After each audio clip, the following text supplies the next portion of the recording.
ఓం మహాగణాధిపతయే నమః. ఓం గురుభ్యో నమః. ఓం శ్రీమాత్రే నమః. పరమేశ్వర స్వరూపమైనటువంటి జ్యోతిష, వాస్తు మరియు ఇతర అనేకమైనటువంటి శాస్త్రములను మనకు అందించినటువంటి మహర్షులకి నమస్కారం.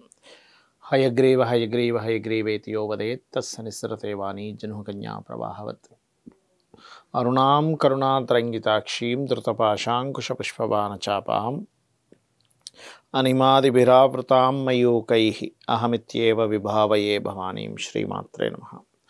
మనము నిన్నటి ఎపిసోడ్లో నిరపాయ అనేటువంటి నామం వరకు చెప్పుకున్నాం. 186 నామం. దాని తర్వాత కనుక చూసుకున్నట్లయితే నిరత్యయ అంటే అత్యయము లేనిది, అంటే అతిక్రమించుట, అంటే ఈ అమ్మవారిని అతిక్రమించినటువంటిది మరొకటి లేదు ఇంక అక్కడ.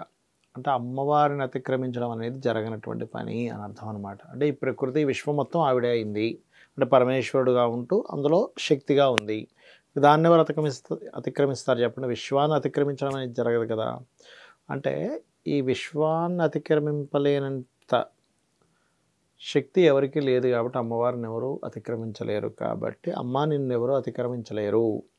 నిరత్యయ, ఓం నిరత్యాయ నమః అని చెప్పి మనం కనుక ధ్యానించినట్లయితే మనం కూడా ఏదైనా ఒక దాంట్లో టాప్ పొజిషన్లోకి వెళ్ళాలంటే ఈ నామం చక్కగా పనిచేస్తుంది. అలాగే ఇంట్లో తూర్పు భాగము దక్షిణ భాగం పాడైతే కూడా మంచి టాప్ పొజిషన్లోకి వెళ్ళలేకపోతుంటాడు. కాబట్టి వాస్తులో అది చెక్ చేసుకోవాలి. అదేవిధంగా దుర్లభ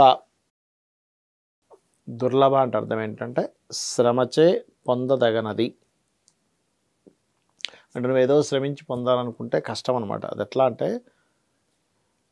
అమ్మవారిని భక్తి చేత పొందగలం.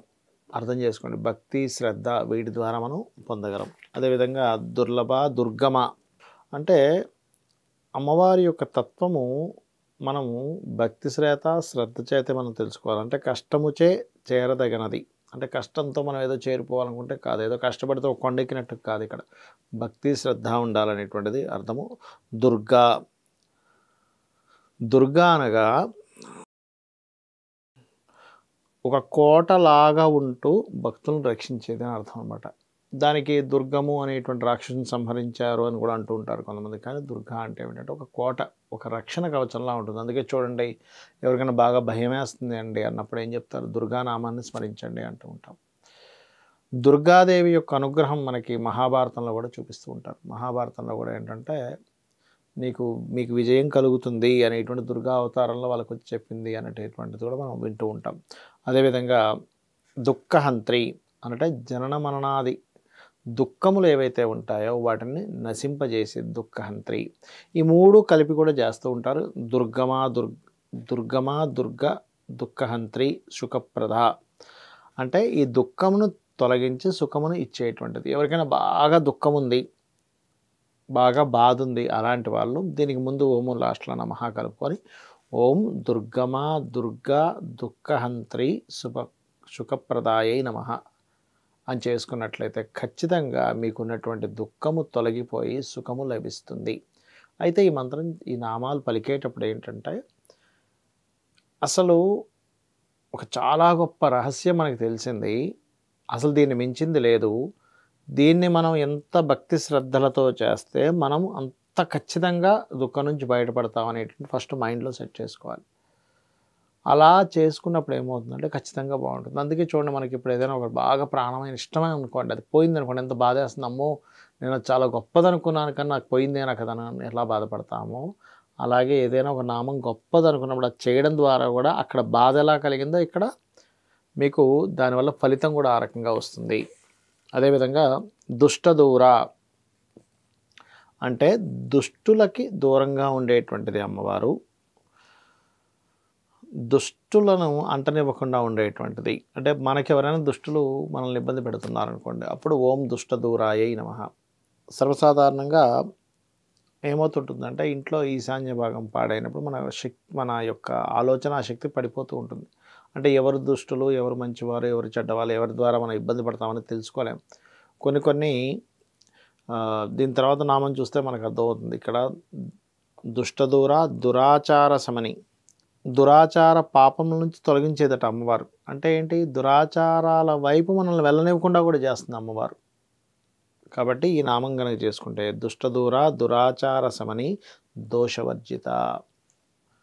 అంటే అనవసరమైన ఆచారాల వైపు మనకంటూ ఒక ఆచారం, ఒక వ్యవహారం, మనకంటూ ఒక ధర్మం, దీన్ని వదిలేసి ఇంకోటి ఏదో ఉందనుకొని రకరకాల ప్రయోగాల వైపు వెళ్ళడం అనేటువంటిది చేయకూడదు. అలా చేయొద్దు అని మనకు లలితాసహస్రనామాలు చెప్తుంది. లలితాసహస్రనామాల్లోనే చాలా స్పష్టంగా దురాచారం వైపు నుంచి అమ్మవారు మళ్ళిస్తుంది అంటే అర్థం ఏమిటి? దురాచారాలు ఉన్నాయి, వాటి సైడ్ మీకు వెళ్ళకండి అని ఆ యొక్క వసిన్యాది వాగ్దేవతలు మనకి చెప్తున్నారు. అదేవిధంగా దోషవర్జిత, రాగద్వేషాది దోషాలు లేనటువంటిది ఆ యొక్క అమ్మవారు. అలాగే మనకు కూడా ఆ రాగద్వేషాలు లేకుండా చేస్తుంది అమ్మవారు.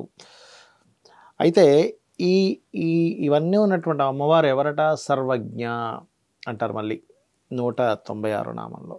అంటే అమ్మానికి తెలియనటువంటిది ఏమీ లేదు. మనం ఏమనుకుంటాం?